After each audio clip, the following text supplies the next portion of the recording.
नमामि सद्गुरुं शान्तं सच्चिदानन्दविग्रहं पूर्णब्रह्मपरानन्दं ईशमाळन्दिवल्लभं। नमो सद्गुरु तुकया ज्ञानदीपा, नमो सद्गुरु सच्चिदानन्दरूपा, नमो सद्गुरु भक्तकल्याणमूर्ती, नमो सद्गुरु भास्करा पूर्णकीर्ती, अखंडानंदरूपाय सविज्ञानप्रदायिने भवध्वान्तदिनेशाय गुंडाख्य गुरवे नमः। गच्छतामातुलकुलं भरतेन दयत्तदा नघ, शत्रुघ्नो नित्यशत्रुघ्नो नीतः प्रीतिपुरस्कृतः। श्री एकनाथ संशोधन मंदिर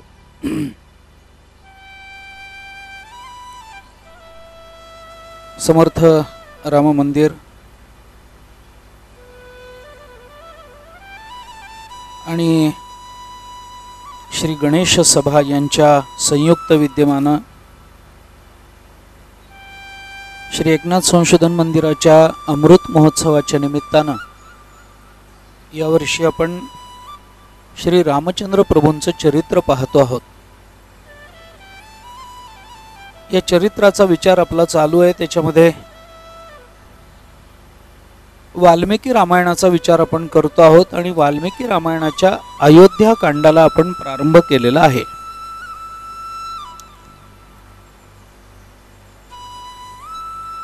बालकांडामध्ये रामचंद्र प्रभूंचा विवाह, रामचंद्र प्रभूंना सीता मातोश्री यांच्यासह अयोध्येमध्ये त्यांचं झालेलं स्वागत, तत्पूर्वी विश्वामित्रांनी रामचंद्र प्रभूंना बरोबर नेणं, त्राटिका सुबाहू मारीच यांचा वध, त्यांचं सामर्थ्य, अहल्येचा केलेला उद्धार, या सगळ्या गोष्टी आपल्याला सांगण्यात आल्या। अयोध्या कांडामध्ये रामचंद्र प्रभू विवाह करून परत येतात आणि अयोध्येमध्ये त्यांचं स्वागत होतं। अयोध्येमध्ये त्यांचं येणं आहे। अयोध्या सगळी आनंदामध्ये आहे।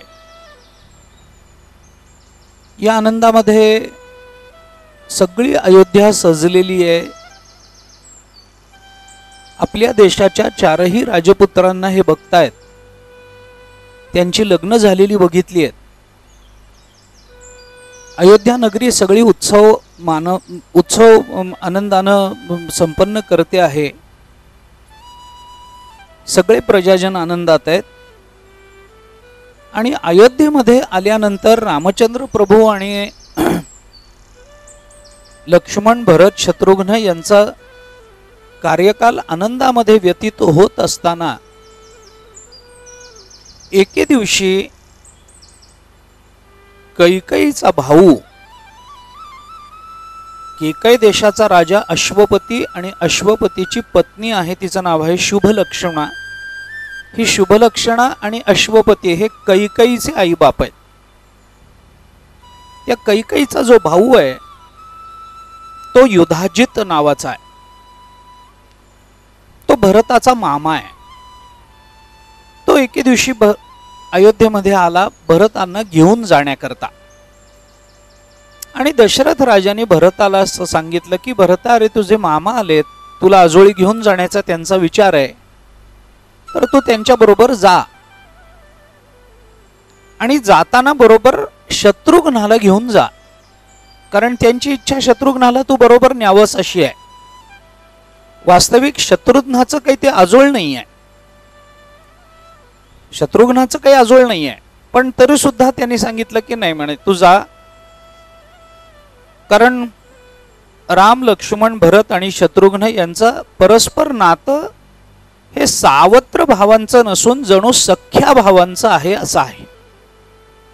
त्यामुळे त्यांच्या मातुल घरामध्ये सुद्धा त्यांच्या प्रती तशीच सद्भावना आहे। अश्वपती सुद्धा भरत आणि राम यांच्यामध्ये फारसा भेद करत नाहीत। तू त्यांना घेऊन शत्रुघ्नाला घेऊन जा असं सांगितल्यानंतर भरत शत्रुघ्नाला घेऊन त्या युधाजिताबरोबर केकय देशाला निघून गेला। राम आणि लक्ष्मणांना मात्र अयोध्येत राहावं लागलं, कारण आई वडिलांची सेवा आहे, गुरुजनांची सेवा आहे, आतिथ्य आहे, राजकारभारामध्ये वडिलांना मदत करणं आहे, असा त्यांचा दिनक्रम आता चालू झाला. भरताच्या त्या दशरथाच्या मनामध्ये काही विचार यायला लागले. याचं कारण असं झालं की एके दिवशी राजदरबारामध्ये राज्यकारभाराला प्रारंभ करत असताना सिंहासनावर बसल्यानंतर राजाला आरसा दाखवावा असं काही शास्त्र विधान आहे. देवाला आपण आरसा दाखवतो तसं राजाला आरसा दाखवावा. आरसा दाखवला आणि आरशामध्ये बघताना दशरथाला असं दिसलं की आपल्या दाढीचा एक केस पांढरा झालाय. एक केस पांढरा झाला हे दशरथाने बघितलं आणि दशरथाच्या अंतःकरणामध्ये निवृत्तीचे विचार सुरू झाले. दाढीचा एक केस पांढरा झाला तर त्याच्या अंतःकरणामध्ये निवृत्तीचे विचार सुरू होतात. आम्ही काळे करून पुन्हा तरुण दिसण्याच्या प्रयत्नात राहतो. त्याला काय ते काळं लावतात, काय म्हणतात माहित नाही मला, डाय डाय डाय डाय कलप कलप म्हणतात त्याला, कलप. दशरथाच्या लक्षात आला आपला केस पांढरा झाला, कारण अयोध्या ही नगरी अशी आहे, अयोध्येचं पुण्य असं आहे की संपूर्ण अयोध्या नगरीमध्ये कोणीही अवेळी म्हातारं झालेलं नाही आहे. म्हातारपण म्हातारपणाच्याच काळात यावं, तारुण्य तारुण्यापर्यंतच टिकावं, बाल्य बाल्यापर्यंतच राहावं. आपण अयोध्येचं वर्णन करताना हे पाहिलंय की अयोध्येमध्ये कुणाला अपमृत्यू नाही आहे. अयोध्येमध्ये अवेळी कुणाला मृत्यू आला नाही. अयोध्येमध्ये वैधव्य नाही. तसं अयोध्येमध्ये अकाली कुणाला वृद्धत्व नाही आहे. आणि दशरथाच्या लक्षात आलं की केस पांढरा झालाय याचा अर्थ आपल्याला वृद्धत्व आलंय. वृद्धत्व आपल्या सूचना देत असतं. याचा विचार योग वासिष्ठामध्ये फार चांगला केलाय. काळ आपल्या सूचना देत असतो. काळाच्या जेव्हा लक्षात येतं आणि आपलं वय जेव्हा वाढायला लागतं तेव्हा योग वासिष्ठाने म्हटलंय काळ येताना आधी एकटा येत नाही, काळ हा राजा आहे आणि तो राजा येताना एकटा येत नाही, त्याचे सेवक आधी येतात आणि सूचना देतात. तसं काळ हा राजा आहे, या जगताला ग्रस्त करणारा हा राजा आहे. तो एकटा येत नाही, आधी तो सूचना देतो, आधी त्याचे सेवक येतात. हे सेवक कोण आहेत? हे सेवक म्हणजे दुसरे तिसरे कोणी नाही आहेत.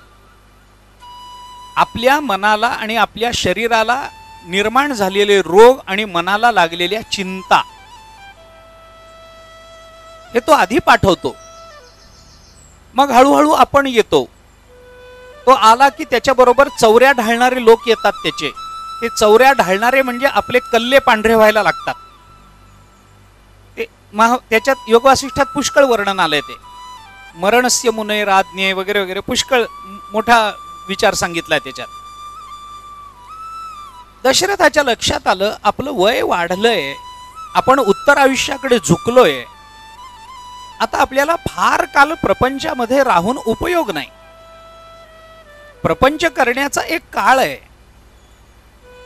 आयुष्याची इतिकर्तव्यता ही केवळ राज्यकारभारामध्ये आणि संतती निर्मितीमध्ये अथवा प्रपंच करण्यामध्ये नाही, तर माणूस म्हणून जन्माला आलो असू तर आपल्याला ब्रह्मस्वरूपता प्राप्त करून घेणं, परमात्मा स्वरूपता प्राप्त करून घेणं ही आपल्या जीवनाची धन्यता आहे.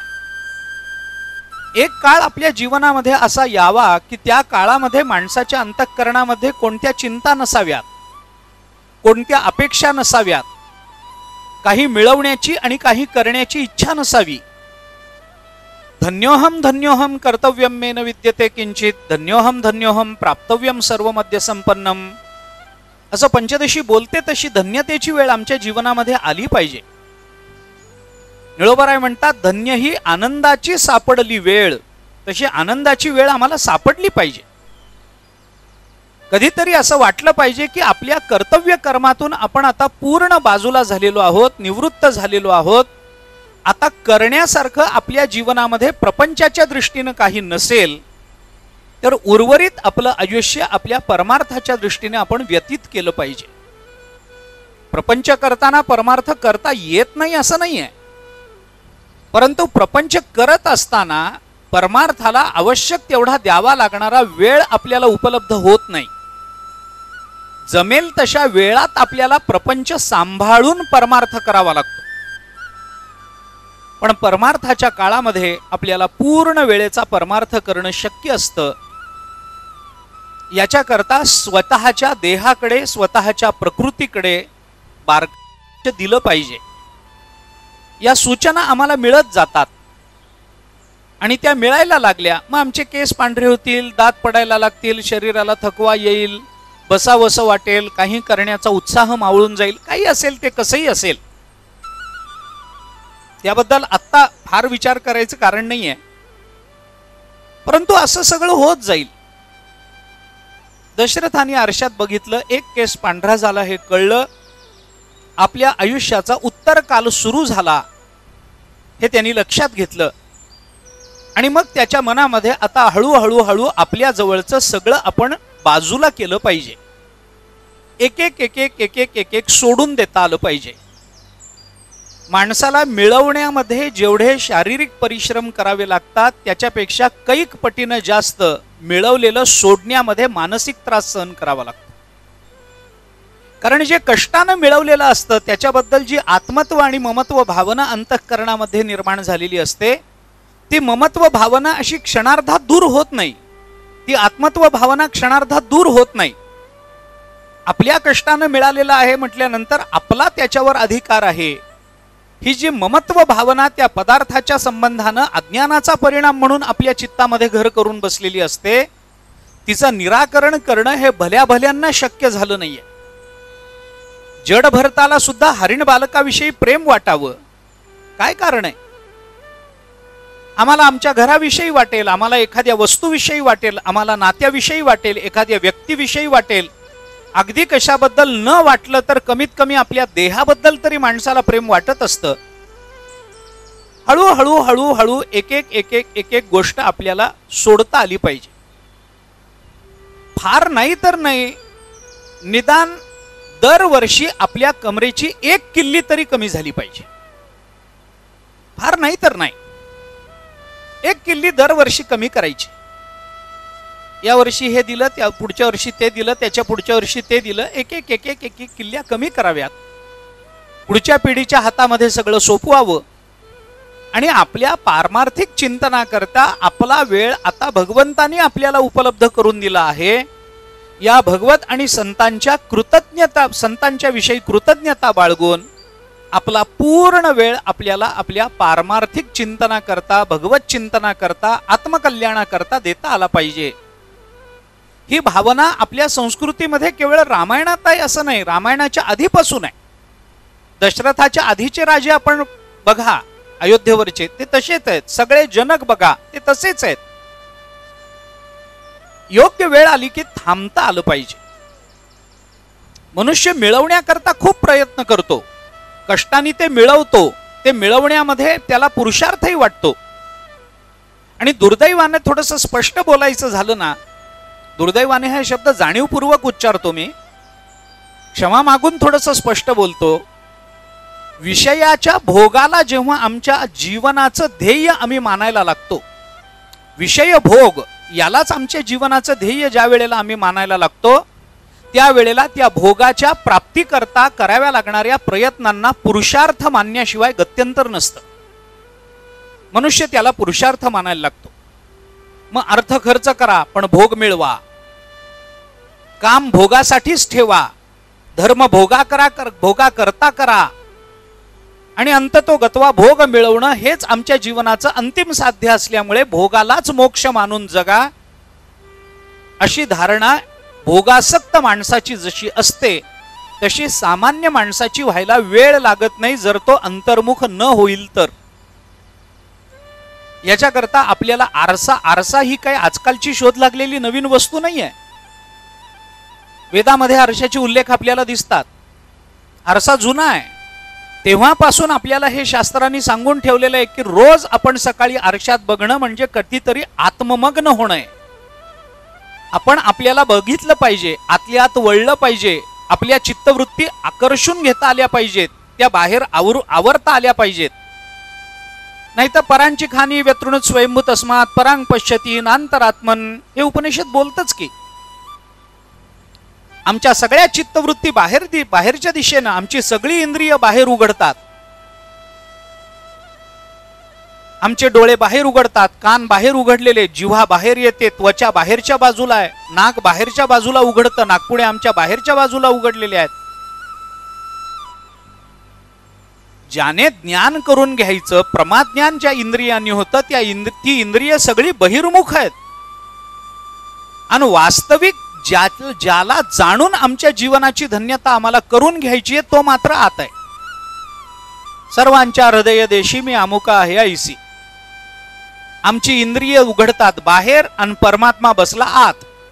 याच्याकरता उपनिषदांनी सांगितलं परांची खाणी, खाणी म्हणजे इंद्रिय, परांची खाणी व्यतृणुत स्वयंभू तस्मात परांग पश्यती, ती सगळी बाहेर बघतात, न अंतरात्मन. ती इंद्रिय आमची आत बघत नाहीत. आमच्या इंद्रियाला आत वळायची सवय नाही. विषय दिसला की त्याच्या मागे धावत जाणं हा विषय आमच्या इंद्रियांचा स्वभाव झालाय.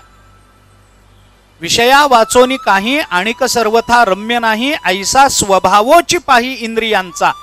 ज्ञानोबा राय दुसऱ्या अध्यायात बोलतात. आपण विचार करा, मात्रा स्पर्शास्तु कौंतेय शीतोष्ण सुख दुःखदाह आगमा पायिनो नित्यस्तंसे तिक्षस्व भारत.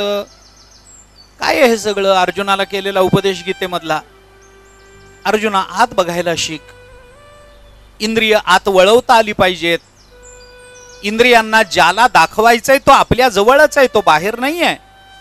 पण आमची इंद्रिय बाहेर दिशेला धावतात.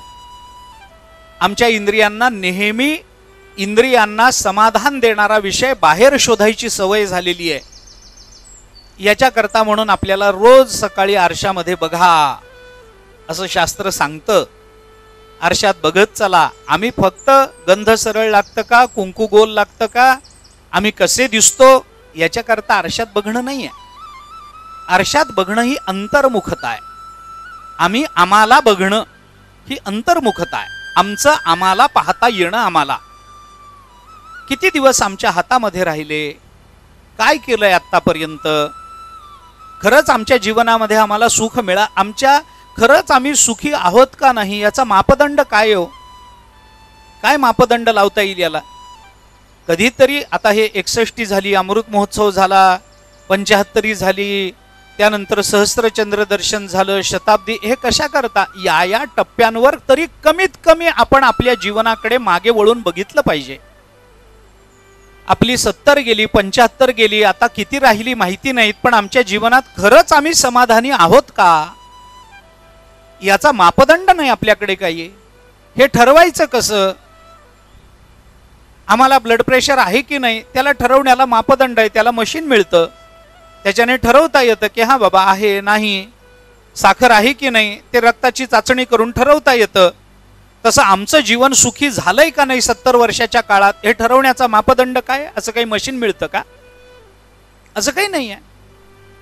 मग हे मापदंड ठरवायचे कसे? कोणते निकष लावायचे की आमच्या जीवनामध्ये खरंच आम्ही आतापर्यंतच्या 70, 75, 60, 80 वर्षाच्या काळामध्ये जेवढा काळ आमचा गेलेला आहे त्याच्यात आम्ही समाधानी झालो आहोत का नाही, का अजूनही समाधानाची धावपळ चालू आहे? मापदंड काय आहेत? त्याच्याकरता एक मापदंड सांगता येऊ शकतो. फार विस्तार करणार नाही, पण हे कशावरून निघालं तर त्या पांढऱ्या केसावरून. एक मापदंड त्याला सांगता येतो. जीवनाचं सिंहावलोकन करताना, आयुष्याचं सिंहावलोकन करताना आम्हाला काय करायचं होतं आणि आम्ही काय केलंय या दोन्हीच्या याद्या आम्हाला करता आल्या पाहिजे. आम्हाला काय करायचं होतं एक यादी आहे आणि आम्ही काय केलं ही दुसरी यादी आहे. आम्हाला काय करायचं होतं याच्यापेक्षा आम्ही काय केलं याची यादी जर मोठी दिसत असेल तर आम्ही जीवनात सुखी आहोत, आणि आम्ही काय केलं याच्यापेक्षा आम्हाला काय करायचं होतं याची यादी जर मोठी दिसत असेल तर आज आयुष्यात आम्ही अजून सुखी नाही आहोत. हा सरळ मापदंड आहे. आम्हाला करता आलं पाहिजे. त्या महाभारतामध्ये एके ठिकाणी एक चांगला उपदेश आलाय. दिवसे नैव तत्कुर्यात येन रात्रौ सुखम वसेत, अष्टमासेन तत्कुर्यात येन वर्षा सुखम वसेत, पूर्वे वयसी तत्कुर्यात येन वृद्धा सुखम वसेत, यावत जीवेन तत्कुर्यात येन प्रेत्य सुखम वसेत, असं महाभारतामध्ये म्हटलंय. म्हणजे काय? दिवसे नैव तत्कुर्यात येन रात्रौ सुखम वसेत. माणसाने दिवसभर इतकं चांगलं वागावं की रात्री पडल्याबरोबर त्याला डोळा लागावा. रात्री सुखाची झोप हवी असेल तर दिवसभरामध्ये माणसाला प्रामाणिक कष्ट करावे लागतात. रात्री जर झोपे करता माणसाला तळमळ तळमळ तळमळ करून गोळ्या घ्याव्या लागत असतील तर डोळे झाकून समजावं दिवसभरामध्ये टेबलाखालून व्यवहार झालेला आहे. कारण आयुष्यात पाप निर्माण झाल्याशिवाय माणसाची झोप जात नाही. पळोनिया गेली झोप होते पाप आडते, तुकोबर आहे. माणसाने 8 महिन्यामध्ये इतके चांगले कष्ट करावेत की पावसाचा जो चातुर्मासाचा काळ आहे तो आपल्याला आत्मचिंतनामध्ये, ग्रंथचिंतनामध्ये घालवता यावा. माणसाने पूर्व आयुष्यामध्ये इतके चांगले प्रयत्न करावेत, इतके चांगले कष्ट आणि कर्म करावेत की त्याचा वृद्धापकाळ सुखाचा जावा. घरातल्या मुलांनी, जावयांनी, मुलींनी जबरदस्तीनं चातुर्मासाला पंढरपूरला पाठवू नये. वृद्धापकाळ घरातच असू द्या पण चांगला असू द्या. आणि माणसाने जीवनभर इतके चांगले चांगले कर्म करावेत की मरणोत्तर त्याला भगवंताच्या चरणाजवळ स्थान मिळावं. आमच्या आयुष्यात आम्ही काय केलं आणि आम्हाला काय करायचं होतं हे जर आम्हाला ठरवता आलं सिंहावलोकनातून तर आमच्या जीवनाच्या सुखाचा मापदंड आम्हाला काही ठरवता येऊ शकतो, काही निकष लावता येऊ शकतो. दशरथाने हा विचार केला, आपले केस पांढरे झालेत, याचा अर्थ असा आहे की आता सिंहावलोकन करण्याची आवश्यकता आहे. काय केलं आपण? कर्तृत्व किती गाजवलं? पुष्कळ कर्तृत्व गाजवलं, इतकं की युद्धामध्ये देवतांनी आपल्याला साह्य मागावं इतकं सामर्थ्य आपण या जगताच्या समोर व्यक्त केलंय. देवांनी आपल्याला सामर्थ्य मागावं, आपल्याला मदत मागावी. आपली सज्जनता या जगतामध्ये सुश्रुत आहे. सगळ्यांना हे माहिती आहे की दशरथ राजाकडे गेल्यानंतर रिकामा हाताने यावं लागत नाही. आपल्या दातृत्वाची कीर्ती आहे, आपल्या परोपकाराची कीर्ती आहे, आपल्या सज्जनतेची कीर्ती आहे. आपण चांगलं वागलोय, चांगली कर्म केली आहेत. अयोध्येचा राजा म्हणून आपण लोकमान्य झालेलो आहोत. माणसाच्या अंतःकरणामध्ये एक लोकवासना असते, मला लोकांनी चांगलं म्हणावं असं वाटत राहतं. दशरथ राजाने विचार केला, हे सगळं झालं, प्रपंचाच्या दृष्टीनं तेही सगळं आता आनंदाचं झालंय. संतती नव्हती, संतती झाली. रामासारखा आला, लक्ष्मणासारखा, भरतासारखा, शत्रुघ्नासारखा ही 4 मुलं माझ्या पोटी आली. अत्यंत आनंद आहे. संतांच्या कृपेनं आली, वसिष्ठ विश्वामित्रांच्या कृपेनं आली, शस्यशृंगांनी केलेल्या यज्ञामुळे आली. अत्यंत आनंदाची गोष्ट आहे. सगळ्यांची कृपा, सगळ्यांचे आशीर्वाद आपल्या जीवनामध्ये प्राप्त झालेत. बरं, इतकंच नाही तर यांना स्त्रिया चांगल्या मिळाल्या आहेत, आपल्याला सुना चांगल्या मिळाल्या आहेत. जनकाच्या मुली म्हणून आपल्याला जर सुना म्हणून मिळत असतील तर अजून काय पाहिजे? चांगल्या लोकांशी नातं जोडलं गेलं आपलं. माणसाच्या ते विदुर नीतीमध्ये विदुरांनी धृतराष्ट्राला उपदेश करताना एके ठिकाणी हे म्हटलंय, अर्थागमो नित्यम अरोगिताच प्रियाच भार्या प्रियवादिनीच वश्यश्च पुत्रहा अर्थकरीच विद्या षड्जीव लोकस्य सुखानी राजन. माणसाच्या सांसारिक सुखाचा विचार करताना फक्त 6 सुखांचा विचार मनुष्य आपल्या जीवनाच्या यशस्वीतेकरता करत असतो. 6 सुख मिळाली की त्याला त्याचा प्रपंच पूर्ण झाला असं वाटतं, आनंद वाटतो त्याला. अर्थागमो नित्यम, नेहमी आपल्याला संपत्ती मिळत राहणं हे प्रपंचातलं एक सुख आहे. नित्यम आरोग्यताच, आपलं जीवन कायम निरोगी राहणं हे प्रपंचातलं एक सुख मानलं गेलं. प्रियाच्या भार्या, प्रेम करणारी पत्नी मिळणं हे प्रपंचातलं सुख मानलं गेलं. प्रिय वादिनीच, गोड बोलणारी पत्नी मिळणं हे प्रपंचातलं सुख मानलं गेलं. म्हणजे गोड बोलणारी आणि प्रेम करणारी या दोन वेगवेगळ्या स्त्रिया नाही आहेत. एका स्त्रियेमध्ये हे दोन गुण असणं, नाहीतर प्रत्येक गुणाकरता वेगळी बायको करा असं महाभारत बोलतं, असं नाहीये. एकाच बायकोचे हे दोन गुण आहेत. प्रियाच्या भार्या, प्रियवादिनीच. वश्यश्च पुत्र, हा आज्ञेत राहणारी संतती प्राप्त होणं प्रपंचातलं सुख मानलं गेलं. आणि अर्थकरीचे विद्या, जी विद्या आपण शिकतो त्या विद्येने आपला उदरनिर्वाह चालवून देणं हे प्रपंचातली ही 6 सुख मानली जातात. याच्या व्यतिरिक्त प्रापंचिक सुख म्हणून विशेष काही सांगितलं जात नाही विदुरांच्या नियमानुसार. दशरथ राजे विचार करतात, काय राहिलं आपल्या जीवनामध्ये? पत्नी चांगली मिळाली, कौशल्य आहे, सुमित्रा आहे, कैकेयी आहे, सगळी अनुकूलता आहे, मुलं चांगली झाली, सुना चांगल्या मिळाल्या, रामाबद्दल सगळ्या अयोध्येमध्ये अनुकूल मत आहे, 4ही मुलांबद्दल अनुकूल मत आहे, त्यांचं सामर्थ्य अलौकिक आहे. विश्वामित्र घेऊन गेले, अरे मोठमोठ्या राक्षसांना त्यांनी सहजासहजी मारून टाकलं. काय पाहिजे याच्या पलीकडे? अजून याच्या पलीकडे काय पाहिजे? बस झालंय सगळं. आणि अयोध्येच्या अंतःकरणामध्ये सुद्धा भावी राजा म्हणून रामचंद्र प्रभूंना सिंहासनावर बघण्याची लालसा आहे, इच्छा आहे. आता समाजाचंही मत असं आहे आता की दशरथाने आपला उत्तराधिकारी नेमावा, हे सगळ्यांना वाटतं, मलाही वाटतं. बस हे झालं, जीवन धन्य आहे. अजून काय करण्यासारखं राहिलं प्रपंचाच्या दृष्टीने? कुठली कर्तव्य राहिली? काही नाही. मग आता विहारेस घ्यायला हरकत नाही, आता आपल्याला बाजूला व्हायला हरकत नाही, राज्यकारभारातून बाजूला व्हावं, आपले अधिकार पुढच्या पिढीकडे सोपवावेत, सुखानं नामचिंतन करावं, भगवत चिंतन करावं, भगवत कृपेकरता प्रयत्न करावेत, आणि आनंदानं जी वेळ येईल त्या वेळेला आनंदानं देहत्याग करावा. करण्यासारखं काही राहिलेलं नाही. हा विचार त्या दशरथाच्या अंतःकरणामध्ये आहे. काय करावं याच्याकरता त्यांनी मंत्रिमंडळाची एक बैठक बोलवली. काल आपण इथपर्यंत आलोय. मंत्रिमंडळाची एक बैठक बोलवली, मंत्र्यांना विचारलं. मंत्र्यांच्याही अंतःकरणामध्ये होतच काय करावं असा प्रश्न विचारला. सगळ्या सभेनी एकमुखानं सांगितलं, रामाला अभिषेक करा, रामचंद्र प्रभूंना अभिषेक करा. सगळ्या सभेनी सांगितलं. का करा? कारण रामाच्या ठिकाणी काही गुण आहेत. सभेने रामचंद्र प्रभूंचे गुण गायलेत.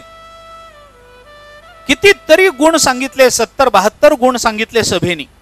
राम कसा आहे, त्याच्याजवळ काय आहे, त्याची बुद्धी कशी, त्याचं शरीर कसं, त्याची लक्षणं कशी, त्याचा स्वभाव कसा.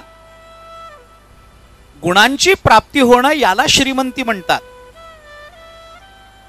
संपत्तीच्या प्राप्तीला श्रीमंती म्हणणं हे लौकिक आहे आणि ते खरंही नाही आहे. गुणसंपन्नता असणं. आपण परवा भारवीचं वर्णन करून आलो ना, भारवीचा श्लोक बघून आलो ना. सहसा विदधीतन क्रियाम अविवेक परमापदाम पदम वृणतेही विमृशकारिणम गुणलब्धा स्वयमेव संपदा.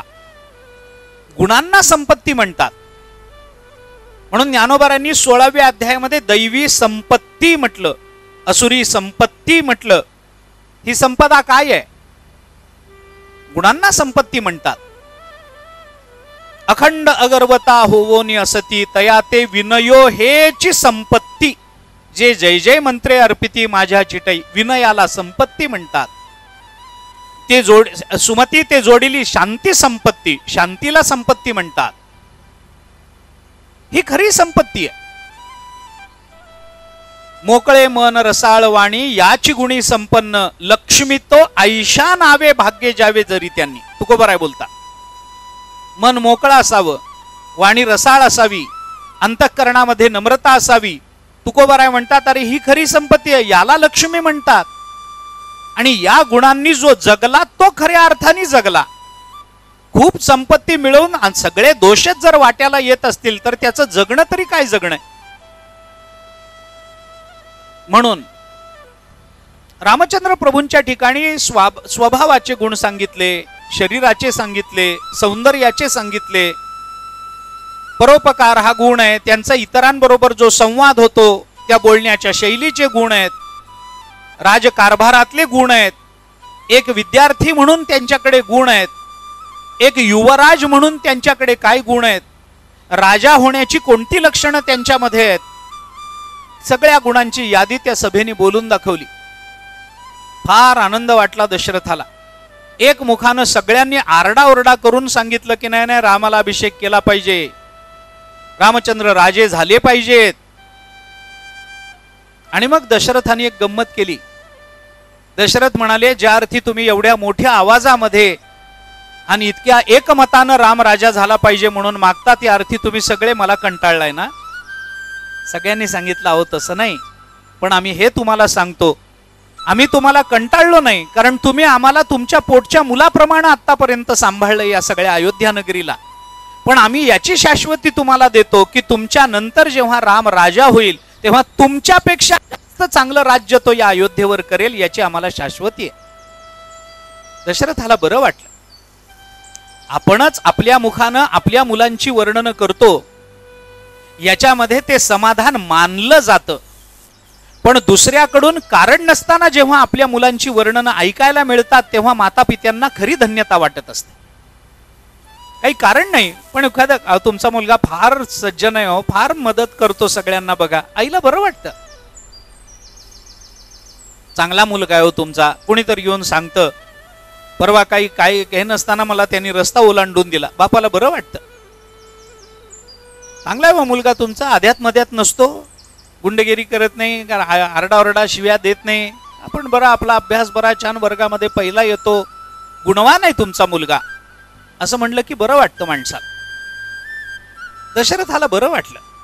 त्यांनी सांगितलं, ठीक आहे, इतके गुण आहेत, सर्वानुमते राज्याभिषेक करायचं ठरलंय ना, मग आता ठरू द्या. फक्त प्रश्न असा की कधी करायचं, कधी राज्याभिषेक करायचा.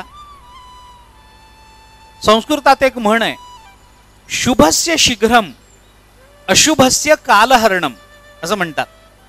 जे शुभ आहे ते शीघ्र करावं आणि जे अशुभ आहे त्याच्यामध्ये कालहरण करावं, म्हणजे ते लांब ढकलत राहावं.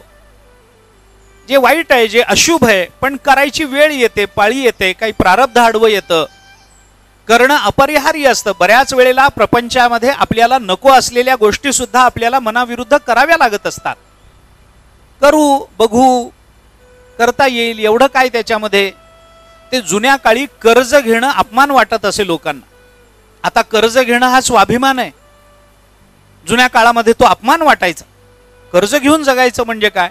मग एखाद्या वेळेला कर्ज घ्यावं वाटलं तर माणूस म्हणायचा, बघू, घेऊ, हो, अजून बघतो मी, अजून प्रयत्न करून पाहतो, कोणी देतं का, मित्राकडून मिळतात का, भावाकडून मिळतात का, मुलगा काही देतो का, सासूरवाडीकडून काही मिळतं का, इकडून काही तिकडून काही, असं काही जमवता येतं का, मी पाहतो.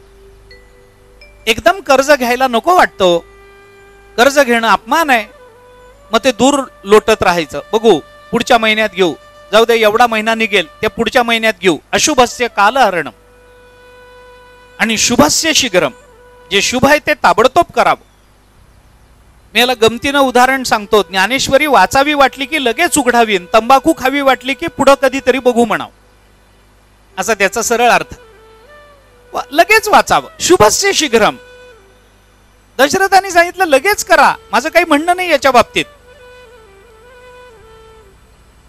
सुमित्रेला कळालं, कौशल्येला कळालं, कैकेयीला मात्र अजूनपर्यंत कळालेलं नाहीये की रामाचा राज्याभिषेक ठरतो आहे किंवा ठरलेला आहे. त्याच्या मागे काही कारण परंपरा आहे. योग वासिष्ठामध्ये हा प्रसंग अजून थोडासा बदलून आलाय. रामचंद्र प्रभूंना राज्याभिषेक करावा असं ठरलं. विश्वामित्रांनी सांगितलं, वसिष्ठांनी सांगितलं, मागेच सांगितलं विश्वामित्रांनी, वसिष्ठांनी सांगितलं, या सगळ्यांनी ठरवलं की चला बाबा राज्याभिषेक करायचा आहे आपल्याला. पण करायचा आहे म्हणल्यानंतर दशरथाने विचारलं की आपण सगळे म्हणतोय, त्याला विचारलं पाहिजे ना, तुला करण्याची आमची इच्छा आहे, तुझं काही मत आहे का. त्याला तर विचारलं पाहिजे. हा योग वासिष्ठात आलेला प्रसंग.